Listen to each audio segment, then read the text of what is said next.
Boa noite, me chamo Luiz, tenho 65 anos. O que vou relatar aqui para vocês aconteceu comigo no ano de 1984. Estava eu e mais 5 amigos fazendo uma viagem, sendo que 4 iam em um carro e 2 em uma moto. Era eu no banco do passageiro, Felipe o motorista, meu irmão Lúcio no banco de trás, junto com o nosso amigo Fiapo. E na moto quem pilotava era Bernardo e na garupa o seu irmão Bruno. A gente estava fazendo o percurso de Salvador a Alagoinhas, onde íamos trabalhar em uma obra. Só que no meio do caminho sentimos uma vontade grande de urinar. Assim fomos parando. Depois que terminamos, Bernardo avistou a uns 10 ou 15 metros um animal que estava no mato deitado e comendo algo, que não vimos, próximo à rodovia. Aliás, que nem deu para ver direito que animal era, pois só uma parte de seu corpo estava para fora do mato. Bernardo, pensando que era um jumento, disse: "Vocês querem ver eu dar um susto naquele jumento?" Então eu e o restante dissemos: "Faz isso não, deixa o animal em paz, deixa ele quieto na dele." Mas ele, teimoso feito uma porta, pegou uma pedra do tamanho da palma de sua mão, ou maior, e arremessou acertando o animal, que em seguida se levantou fazendo um som muito estranho, como se fosse de um cão raivoso, só que mais grosso e bem mais assustador. Quando aquilo se levantou, vimos que não se tratava de um jumento. Dava mais para um lobo gigante, só que bem mais horrendo, de um modo que me fez gelar a espinha, e tratamos de sair de lá correndo, o mais rápido possível.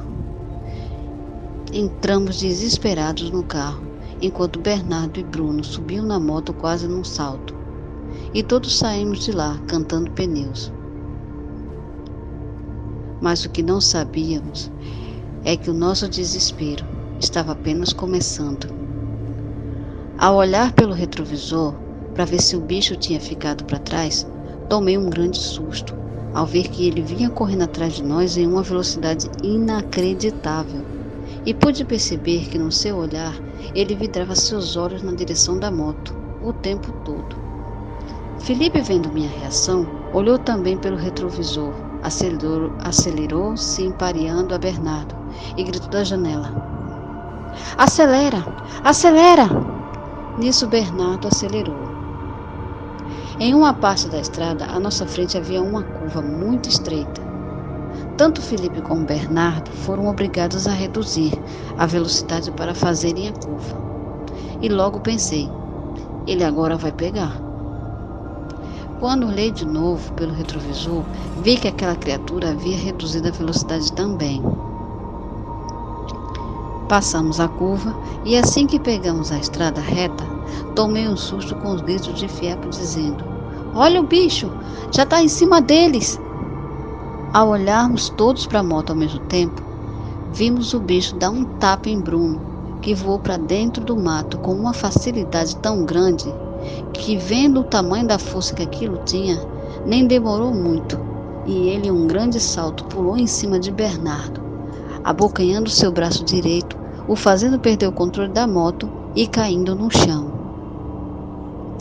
Felipe freou o carro bruscamente e todos ficamos pasmos, olhando Bernardo atracado com aquela criatura aos gritos, lutando por sua vida.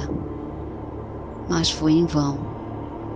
Com uma abocanhada em seu pescoço, vimos a coisa dilacerar a sua garganta, lhe fazendo se sufocar com seu próprio sangue, e sem poder fazer nada.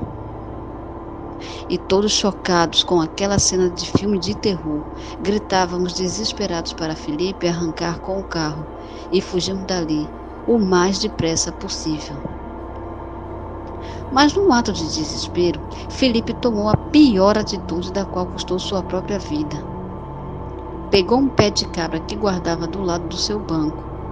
Saiu do carro feito um louco na direção daquilo. Aproveitando a distração do animal destroçando o nosso amigo, Com muita raiva, ele tacou com toda a sua força, acertando a nuca do animal, que era o dobro do seu tamanho, e logo voltou correndo para dentro do carro, ligando às pressas e o acelerando. Só que ele começou a acompanhar o carro lado a lado. Tamanha era a velocidade daquele bicho, ele olhou para Felipe com uma expressão de raiva, como se dissesse: "Você é o próximo." Como se não bastasse todo aquele desespero, aquilo começou a se jogar contra o carro, com toda a sua força. Gritávamos apavorados, pedindo para Felipe acelerar, mas quanto mais ele acelerava, a criatura se espareava ao carro e tornava a se jogar outra vez. Até que Felipe perdeu o controle e caímos em uma ribanceira, levando tudo o que tinha pela frente, até pararmos se chocando contra uma grande árvore. Foi horrível, toda aquela situação. Sofremos ferimentos leves, mas quando nos demos conta, o bicho já estava na frente da porta do motorista, que com um soco quebrou o vidro e puxou Felipe para fora do carro com uma facilidade que foi daí que caiu a ficha de que aquilo não era um animal qualquer. E sim, era um lobisomem, pois nenhum animal puxaria alguém da forma como ele fez, sem contar que podemos ver frente a frente essa criatura de pé feito um homem. Lúcio e Fiapo começaram a chorar e aos gritos diziam: "Vamos morrer! A gente vai morrer!" Mesmo eu também chorando de tanto medo, pedi para todos ficarem quietos, e nisso ficamos chorando baixo, tapando nossas bocas, assistindo Felipe sendo desmembrado ainda vivo.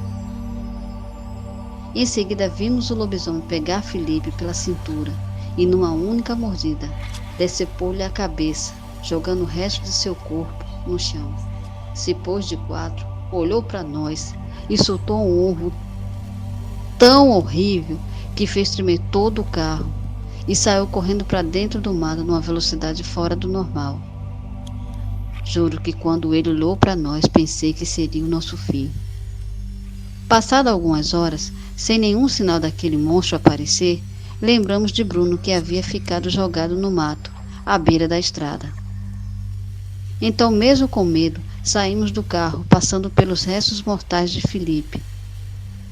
Chegamos na estrada, passamos pelo corpo de Bernardo, e logo à frente vimos Bruno, sentado no canteiro da estrada. Chegando perto, vimos que sua perna estava quebrada e saímos caminhando, aparando Bruno em um de cada lado. Para nossa sorte, vinha passando um carro da polícia que, ao ver o nosso estado, pararam na hora, perguntando o que tinha acontecido. Logo tomei a frente, dizendo: "Foi um acidente." Pois se disséssemos que foi um lobisomem, ninguém acreditaria. Mas desconfiaram que não foi apenas um acidente, pela forma da qual encontraram os cadáveres, mas deixaram para lá. Isso é trabalho para os legistas e não para nós, assim disse um deles. Em seguida nos levaram para o hospital. Por muito tempo tivemos que passar por ajuda psicológica. Bruno até hoje toma remédios controlados para os nervos e para poder dormir. Eu, a partir deste acontecimento, só viajo pelo dia, pois das poucas vezes que saio à noite, mesmo daqui para ali, fico assustado olhando para tudo que é lugar, com o mesmo pavor e pânico daquela noite, com medo de cruzar com aquela criatura outra vez. E hoje eu deixo um conselho, que sirva de alerta e lição para quem quiser ouvir. Cuidado com quem você mexe. Você pode estar dando de cara com uma das criaturas da noite.